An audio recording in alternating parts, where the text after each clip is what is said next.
FIR કરવાની હતી તો પોલીસ તે દિવસે સાંજે ઊંઘી ગયેલી, કરી દેવું જોઈએ ને એ લોકોએ. તો 7 દિવસ પછી એફઆઈઆર કરી, નહીં તો રાજપાડીના એફઆઈઆર માં તો 13 જણના નામ જોગ ને બીજા 70 જણ. તો અમારે હું કોર્ટમાં 70 જણને હોદી લઈ જવાના છે? અમારું આટલું જ કામ છે. એટલે લડાઈ બહુ મોટી છે. આપણે આગળ ભીલ પ્રદેશ મુક્તિ મોરચાની રચના કરી છે. કોઈ રાજકીય પાર્ટી નથી. હમણાં અમારા વિસ્તારમાં ભાજપ વાળા એવું છોટા ઉદેપુરમાં બધું કે આ તો ભીલ પ્રદેશ મુક્તિ મોરચા બનાવ્યું છે, બીજી પાર્ટી બનાવી કાઢી છે, હવે આમ આદમીમાંથી નહીં લડે, આમાંથી લડશે. એવું નથી લા ભાઈ, આ સંગઠન છે સામાજિક વિચારધારાનું. રાજ્ય અલગ માગીએ એમાં કા અમે ખોટું ગુનો કરે? અમે એમાં શું નક્સલી થઈ ગયા? આજે 28 રાજ્ય બન્યા છે, 29મું રાજ્ય બને. આજે ભરૂચમાંથી 1997માં નર્મદા છૂટું પડ્યું તો અમને બધાને ફાયદો થયો, સરકારને પણ વહીવટ કરવાનો ફાયદો થયો. આજે વડોદરામાંથી છોટાઉદેપુર છૂટું પડ્યું છે તો છોટાઉદેપુર વાળાને બી ફાયદો થયો અને વડોદરા વાળાને બી ફાયદો થયો. તો એવી રીતના અલગ રાજ્ય પડે એમાં તો ક્યાં કોઈને વાંધો વધે? તો એ વિચારધારા આપણે લાવવી પડશે. સરકારને એવું છે કે આ અલગ રાજ્ય માંગશે એટલે આ લોકો આપણો નર્મદા ડેમ પણ એ લોકો માંગી લેશે. અમારા રાજ્યમાં આવે છે વહીવટ જ અમે લઈ લેવા. બરાબર છે? ચિંતા આ લોકોને અહીં થર્મલ પાવર નીકળે છે એનું છે. થર્મલ પાવર માંથી વીજળી ઉત્પન્ન થાય છે, આ પાણી ઉત્પન્ન થાય છે, અહીંયા રેતી નીકળે છે, લિગ્નાઇટ નીકળે છે, અહીંયા યુરેનિયમ નીકળે છે, અહીંયા લાકડું છે, જમીનો છે, એના પરનો કબજો છીનવાનો છે. એટલે લડાઈ નાની સુની કોઈના મગજમાં હશે કે આ તો લડી લઈને જિંદાબાદ મુર્દાબાદ આવેદન આપી આવે, નિવેદન આપી આવે, ચાલો જતા રહી, એવું નથી. તમે બધા ક્રાંતિકારી લોકો છો. આ ચૈતરભાઈ બોલે છે, તમે લખી રાખજો આજની તારીખે 17/12/2024 નોટમાં લખી રાખજો. આવનારા દિવસોમાં જો ગુજરાતમાં પરિવર્તન જો લાવવું પડશે તો અહીંયા બેઠેલા આપણે બધા લાગશું ને તો પરિવર્તન આવવાનું છે. બીજો કોઈ પરિવર્તન લાવવા વાળો નથી. શરૂઆત આપણે કરી દેવી પડશે. તમારા મનમાં કોઈ સંકોચ હોય કે યાર આટલો નાનો માણસ, મારે ત્યાં તો ભાજપનો બહુ મોટો નેતા ગામમાં રહે છે, એની સામે કેમ પડવું? નહીં, પડવું પડે. એ ભાજપનો મોટો નેતા હશે ને પૈસાનો જોર હશે ને એની સામે પડવું પડે. તમારી સંકુચિતા માનસિકતા કાઢી નાખો. બરાબર છે? આ તમારી સામે જીવતો જાગતો દાખલો છે. આટલા નાના ગામમાંથી વિધાનસભા લડ્યા તો લોકોએ સહકાર આપ્યો, ધારાસભ્ય બનાવ્યા, લોકસભા આપણે લડ્યા. બધાના મગજમાં હતું કે આ તો શું છે, આમ આદમી પાર્ટી ચાલે નહીં.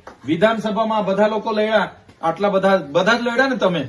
50,000, 48,000, 45,000 મત આપણને લોકોએ આપ્યા છે. લોકસભામાં બી આપણે લડ્યા. પૈસો, પાવર ને દારૂ ને કેવું હતું એ લોકોનું. એક ઘરે મીટિંગ કરી એટલે પોલીસ પહોંચી જાય ને સાંજે, એનું સર્વે કરે ભાઈ કેટલા જણ નોકરી કરે છે, એને બદલી કરો, શું ધંધો કરે છે, એનું દુકાન બંધ કરો, એની ગાડી રોકો, એના લાયસન્સ માંગો. સાંજે પોલીસ પહોંચી જતી હતી ને. અમે મીટિંગ કરીને ઉઠીએ એટલે અડધા કલાકમાં પોલીસ, એટલું પ્રેશર સરકારનું કે આને હરાવવાનો છે. આ ભરૂચ લોકસભા જીતે છે એને પાડો.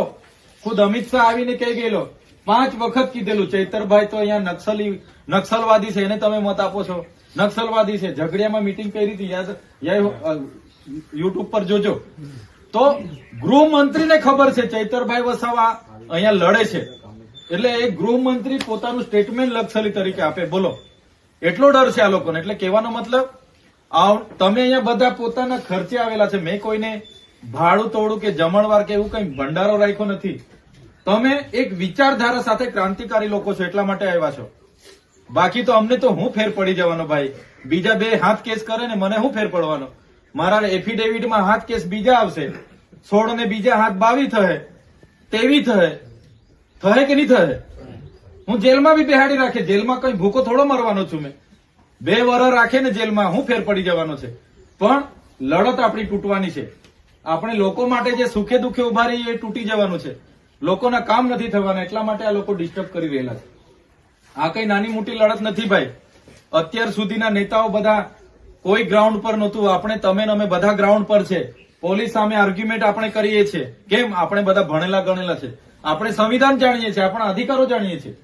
એટલે કોઈએ દબાવવાની જરૂર નથી. શરૂઆત થઈ ગયેલી છે એવું માની લો. આજેથી આ કાઉન્ટડાઉન ચાલુ થયેલું છે. જેટલી 13 નગરપાલિકાઓ, પરિણામ જે પણ મળે 13 નગરપાલિકાઓ આપણે લડવાની છે. બરાબર છે? પરિણામ જે આવે તે ભાઈ બધી હારીશું તો પોહાશે, પણ 13 માણસો જોઈએ સાથે. હમણાં ગ્રામ પંચાયતની ચૂંટણી આવે છે ભાઈ. કોઈ મગજમાં છે ને, કોઈ નાની નથી આ ચૂંટણી, બહુ મોટી ચૂંટણી છે. ગ્રામ પંચાયતની જેટલી પણ ચૂંટણી આવે ને સરપંચ બહુ મહત્વનો હોય છે. એ સરકારનો સરપંચ છે ને તો પેલા લોકો બારોબાર ઠરાવો માંગી લે છે. રસ્તો કાઢવાનો છે તો આપણો જ સરપંચ છે ને ઠરાવ લખાઈ લાવો. સરપંચ પાસે આવે ને તો સરકારનું કામ છે, ઉપરથી આદેશ લખ ઠરાવ, પ્રોજેક્ટ આવશે, રોડ આવશે, જમીનો બધી બીજા સરપંચો હોય તો લખીને આપ જ કરશે. આપણો સરપંચ હોય ને તો લખીને નહીં આપે. સાચી વાત છે કે ખોટી વાત છે? એ આપણને પૂછશે, ચૈતરભાઈ આ પ્રોજેક્ટ આવ્યો છે, પેલા સરકાર વાળા મારા પર ટીડીઓ બીડીઓ લખાણ માંગે છે, આપું કે નહીં? આપણે કે થોબ એટલે થોભી જશે. પણ સરકાર હાથે મળેલો સરપંચ હશે, ભાજપ શાસિત વિચારધારા વાળો સરપંચ હશે ને તો દુનિયા જેવા પ્રોજેક્ટો મોટા મોટા આવશે તો એકવાર ઠરાવ આપી દેશે, પછી લડીને આપણે મરી જઈશું પણ કઈ મેળ પડવાનો નથી. એટલે સરપંચો પણ આપણા હારા